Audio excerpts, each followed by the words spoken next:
Hello friends, तो आज हम अपनी क्लास 9th ब्रिज कोर्स की यूनिट नंबर 10 स्टार्ट करने जा रहे हैं। इसका नाम है माय कंट्री। सबसे पहले यहाँ पर हमें एक्टिविटी नंबर 1 में दिया हुआ है look at the pictures. So there are a picture of a Red Fort which is situated in New Delhi, and second is the picture of a Rajpath which is also situated in Delhi in front of Red Fort. And there is third, there is a picture of some school childrens which has participated in the Gandhi Jayanti program. इसी तरह से answer the questions orally. ये हमारी class level पर करने वाली activities है, या आपके टीचर हैं आपसे कुछ क्वेश्चंस ओरली पूछेंगे। एक्टिविटी नंबर 2 पर नीचे आते हैं। Read the following passage. यहाँ पर एक पैसेज दिया हुआ है, Republic day is celebrated on 26 January every year. ये कहते हैं कि जो रिपब्लिक डे है हर साल हम 26 जनवरी को मनाते हैं, सेलिब्रेट करते हैं। ऑन दिस डे, और इस दिन, आवर कॉन्स्टिट्यूशन वॉज अडॉप्टेड। हमारा जो कॉन्स्टिट्यूशन है, संविधान है, उसको अडॉप्ट किया गया था। ऑन दिस डे, इस दिन, इन द नेशनल कैपिटल, हमारी नेशनल कैपिटल न्यू दिल्ली में, the Republic day parade, Republic day पे करी जाने वाली parade is the star attraction, जो कि है बहुत ज़्यादा अट्रैक्टिव होती है, इसीलिए इसको स्टार अट्रैक्शन कहा गया है। बिफोर द परेड बिगिंस, जब ये परेड स्टार्ट होती है, the prime minister visits the Amar Jawan Jyoti. तो जो हमारे इंडिया के जो प्राइम मिनिस्टर होते हैं वो विजिट करते हैं अमर जवान ज्योति पे। और ये जो है वो the flame of immortal soldiers, ये जो अमर जवान ज्योति है ये कहलाती है फ्लेम ऑफ इमोर्टल सोल्जर्स, यानी कि ऐसे इमोर्टल सोल्जर्स जो कभी नहीं मरते हैं, उनके लिए एक ज्योति जलाई जाती है एक मशाल के तौर पर, जिसका नाम दिया गया है Amar Jawan Jyoti, at the India Gate, and pays respect to the soldiers. और इंडिया गेट पर ये ज्योति जलाई जाती है और उन सोल्जर्स को जो शहीद हो चुके हैं उनके रिस्पेक्ट पे की जाती है। This is followed by the hoisting of national flag. और इसके बाद जो है वो हमारा नेशनल फ्लैग तिरंगा उसको होइस्ट किया जाता है, यानी कि फहराया जाता है। Accompanied by 21 gun salute. उसके बाद जो है वो 21 तोपों की सलामी वहाँ पर दी जाती है, and the singing of the national anthem. और उसके बाद जो है वो हमारा नेशनल एंथम सिंग किया जाता है। The parade at Rajpath begins with the winners of bravery award saluting the president. उसके बाद ये जो परेड है जो राजपथ पर स्टार्ट होती है, और जो विनर्स होते हैं ब्रेवरी अवार्ड के, उन्हें वहाँ पर सल्यूट दिया जाता है। This is followed by a display of various tanks. और उसके बाद हमारे जितने भी टैंक्स होते हैं, हमारी मिसाइल्स हैं, और जितने भी अदर इक्विपमेंट्स हैं जो कि ताज़ा रिसेंटली एडिट किए जाते हैं हमारी मिलिट्री में, उनका वहाँ पर शो ऑफ किया जाता है। आफ्टर दिस, और इसके बाद, there is a march past of the different regiments of the arm forces. Arm force के अलग अलग रेजिमेंट्स जो हैं वहाँ पर मार्च पास्ट करते हैं। The paramilitary forces, the home guards, and the national cadet corps, the NCC, इन सभी के यहाँ पर मार्च पास्ट किए जाते हैं। द प्रेसिडेंट ऑफ इंडिया, और जो हमारे भारत के राष्ट्रपति हैं, the commander in chief of the Indian arm forces, और हमारे इंडियन आर्म फोर्स के commander in chief takes the salute प्राप्त करते हैं। This is followed by an attractive display of exhibit and tableaus from the different states। के बाद attractive एक display लगाई जाती है और exhibitions लगाई जाती है अलग अलग tableaus के अलग अलग states की। School children take part in various cultural programs, और जो स्कूल के अलग अलग जगहों से आने वाले, अलग अलग स्टेट से आने वाले स्कूल चिल्ड्रंस जो हैं वहाँ पर अलग अलग कल्चरल अपने अपने प्रोग्राम्स को लेकर आते हैं और वहाँ पर पार्ट लेते हैं। The final event of the day is the motorcycle daredevil. और सबसे आखिर में जो है वहाँ पर इस दिन मोटरसाइकिल डेयर डेविल्स जो होते हैं वो वहाँ पर राइड करते हैं और fly passed by the Indian air force. और हमारी जो भारत की एयरफोर्स है वहाँ पर फ्लाई पास्ट करती है और आसमान पर राजपथ के ऊपर फायर जेट्स को उड़ाते हैं। Answer the following question in the sentence in each. What is the importance of 26th January? So, on 26th January, our constitution was adopted.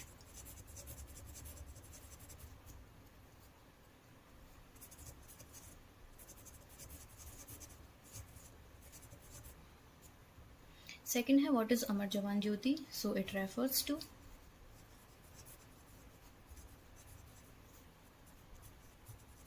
the flame of our immortal shoulders.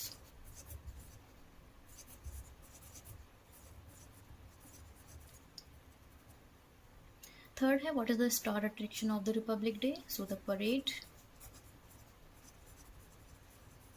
on Rajpath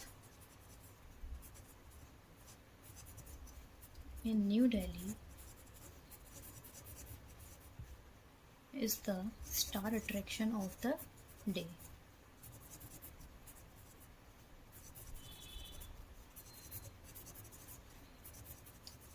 Question number 4 है, what is the final event of the parade? So, the motorcycle daredevils riders and a fly past by Indian Air Force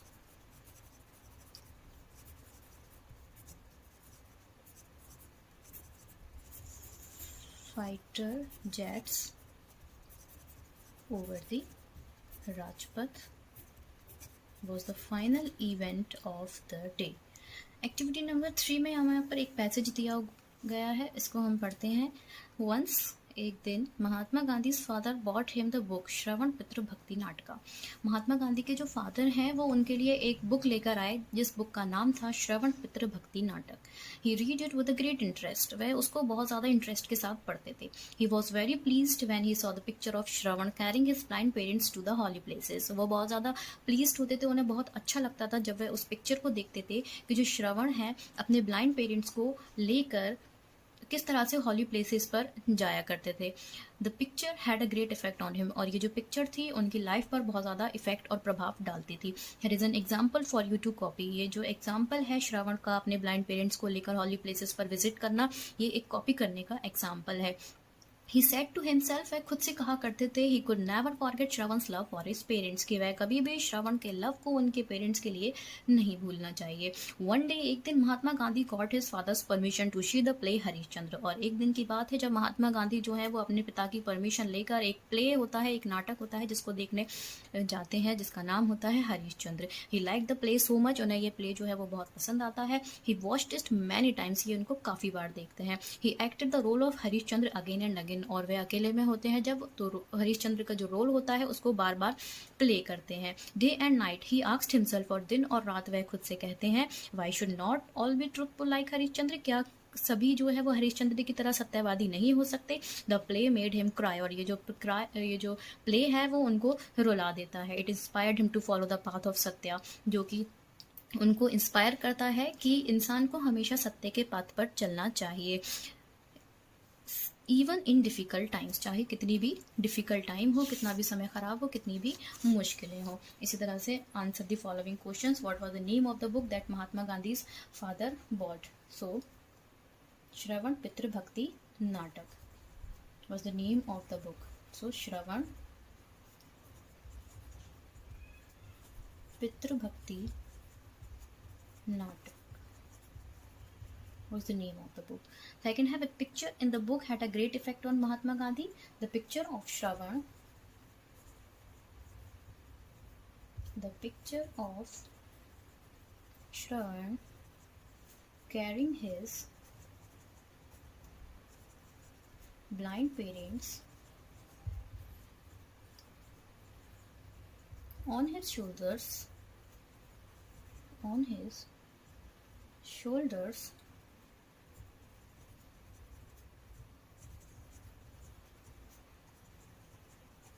had a great effect on Mahatma Gandhi. What did Mahatma Gandhi never forget about Shravan? So he could not forget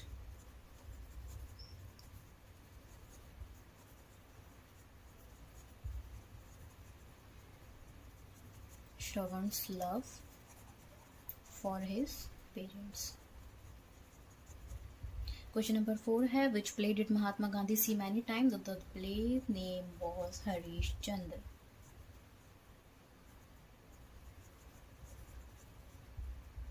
Question number 5 है, what inspired him to follow the path of Satya? The play Harishchandra.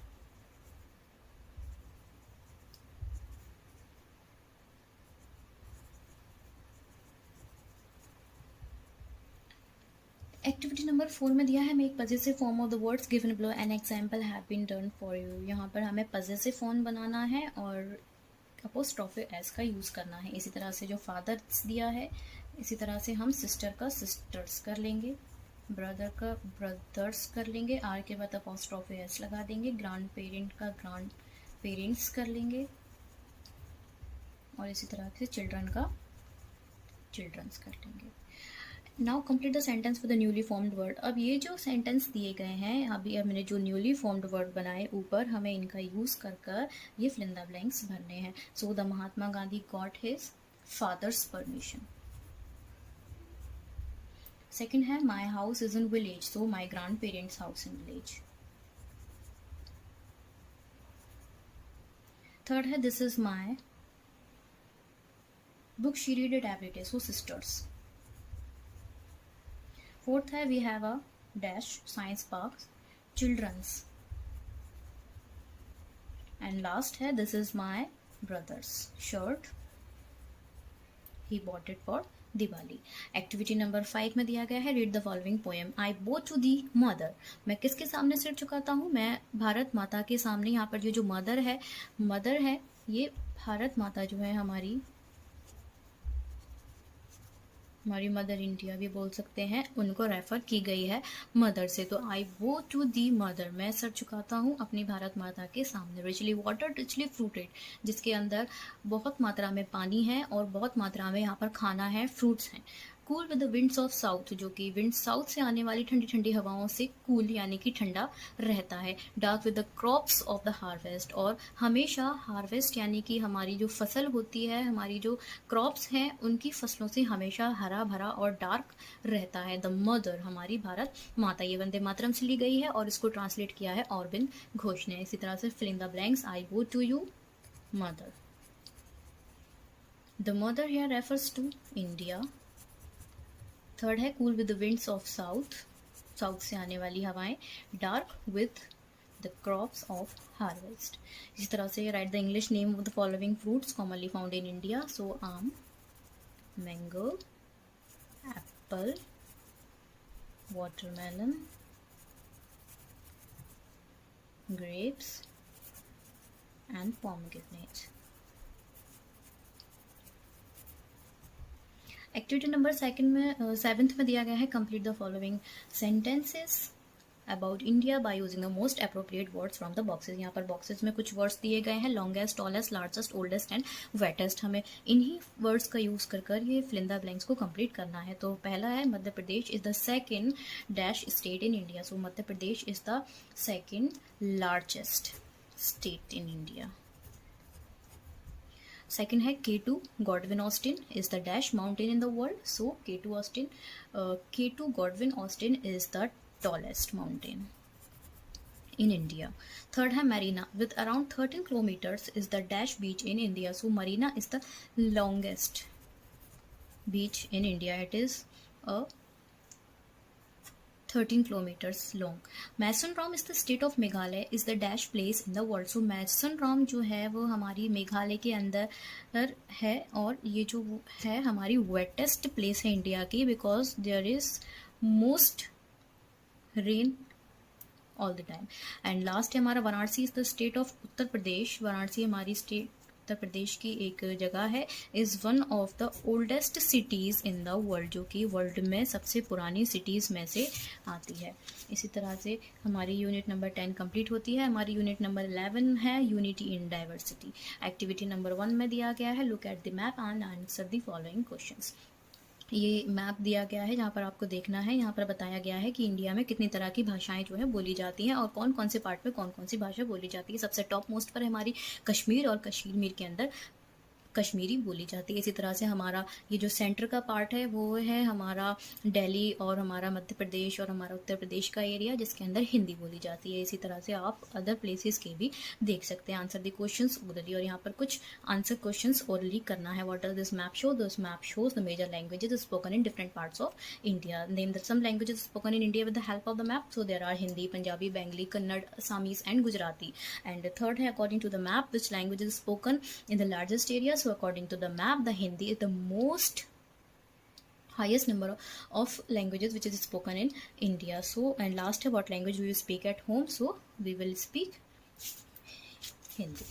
Activity number 2 में दिया गया है read the following passages. There is a popular saying in India. हमारे India में एक saying है, एक वर्ड्स है जो पॉपुलर सेइंग है, कही जाती है, कोस कोस कर बदले पानी, चार कोस पर वाणी। आइए देखते हैं इसका मतलब क्या होता है। This shows the variety of languages we have in India. ये बताती है कि हमारी इंडिया जो है उसमें कितनी ज़्यादा वैरायटी की लैंग्वेजेस जो है वो बोली जाती हैं। According to a survey by the people linguistic survey of India 2013 में एक पीपल का लिंग्विस्टिक सर्वे किया गया था जिसमें बताया गया था there are over 780 languages and 66 different scripts in India. जिसमें बताया गया था कि 780 से भी ज़्यादा जो है वो लैंग्वेजेस इंडिया में बोली जाती हैं और 66 से भी अलग अलग डिफरेंट स्क्रिप्ट्स जो है हमारी वो इंडिया में है। स्क्रिप्ट्स यानी कि लिपि होती है। लिपि जैसे हिंदी एक लिपि है, देवनागरी एक लिपि है, तमिल, कन्नड़ी, इस तरह से ये लिपियाँ होती हैं। The state of Arunachal Pradesh है the highest number of languages that is 90। और हमारी जो स्टेट है अरुणाचल प्रदेश उसमें सबसे ज़्यादा लैंग्वेजेस बोली जाती हैं and the number of the languages is 90 as per the 2011 census. और 2011 का जो सेंसस हुआ था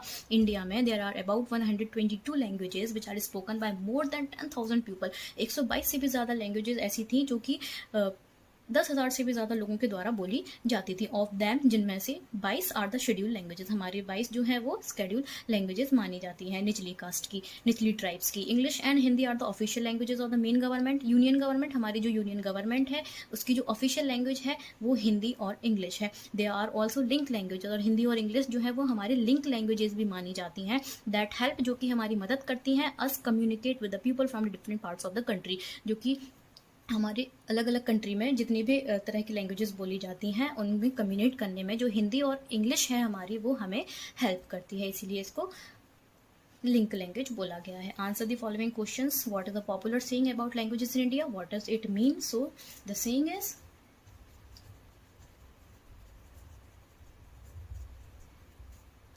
ये ऊपर दिया गया है, कोस कोस कर बदले पानी, चार कोस पर वाणी। इसको हम यहाँ पर लिख लेते हैं।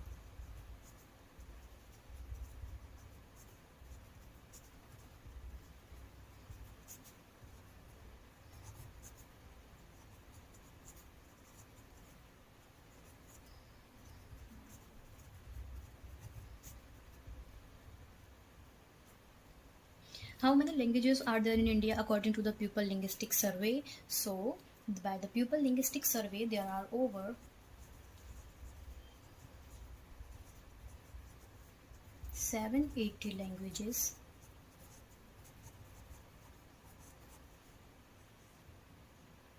which is spoken in India. Which state has the highest number of languages in India? So, the state of Arunachal Pradesh.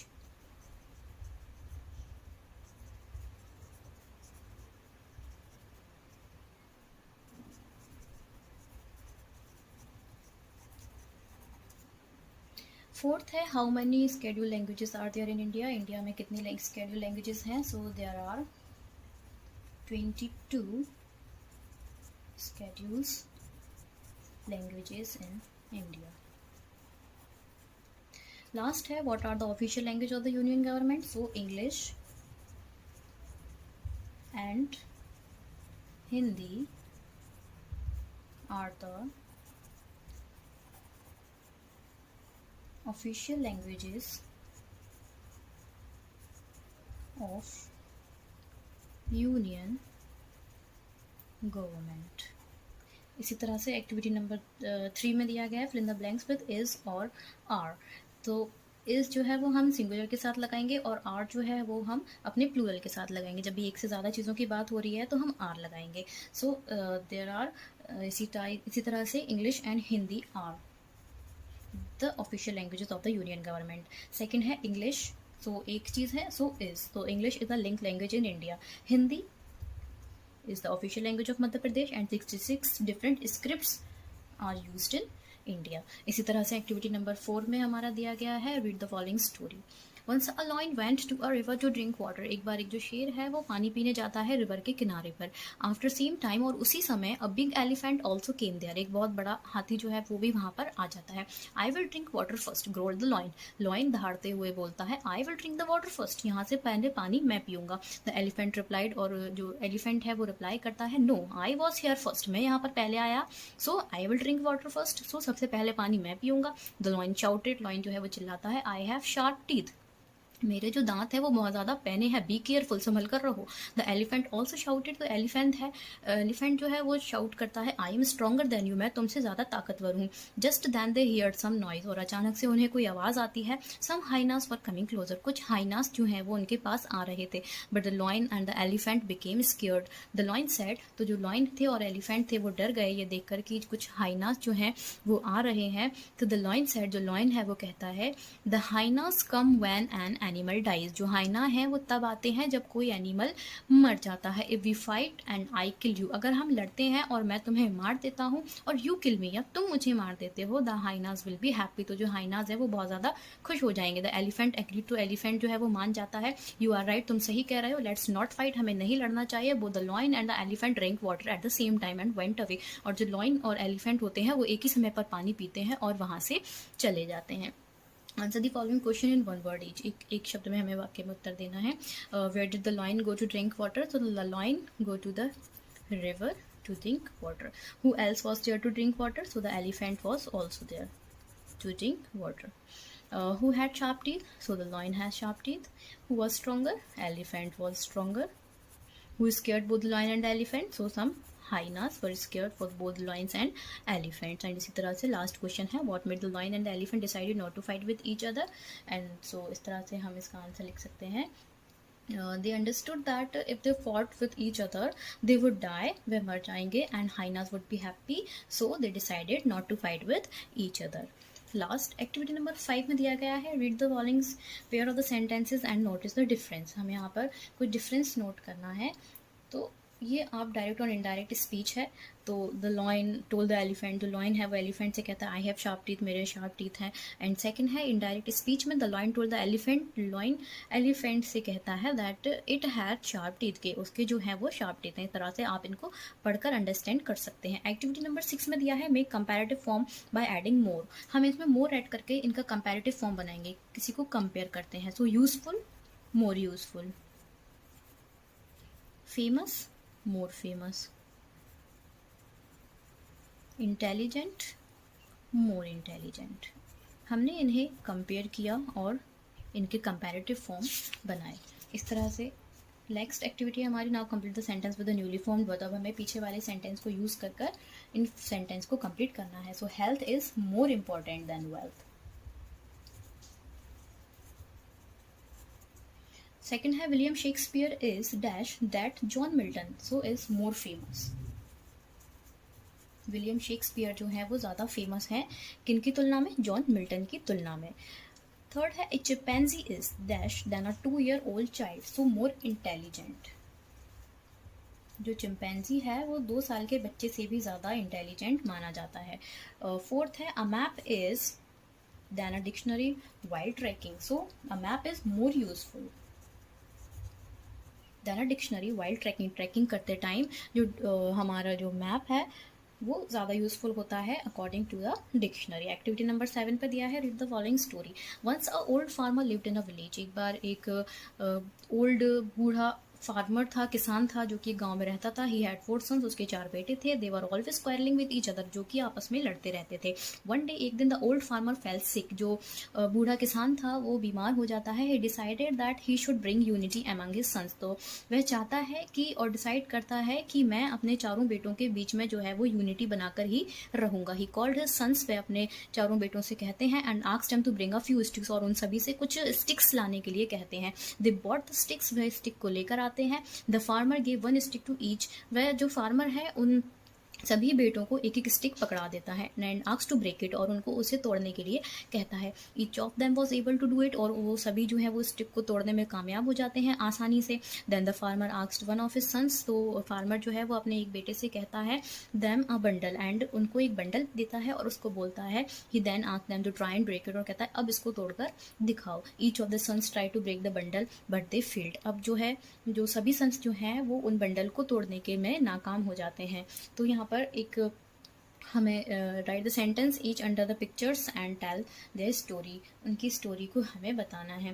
Question number first है, यहाँ पर ये जो पिक्चर दी गई है इसमें बताया गया है the father give a stick to his son and asked them to break the stick. तो हम इस तरह से यहाँ पर लिख लेते हैं कि स्टोरी में जो क्या बताया गया है, the father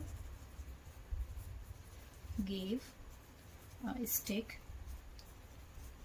to his sons and asked them to break the stick. Second में the son broke the stick easily.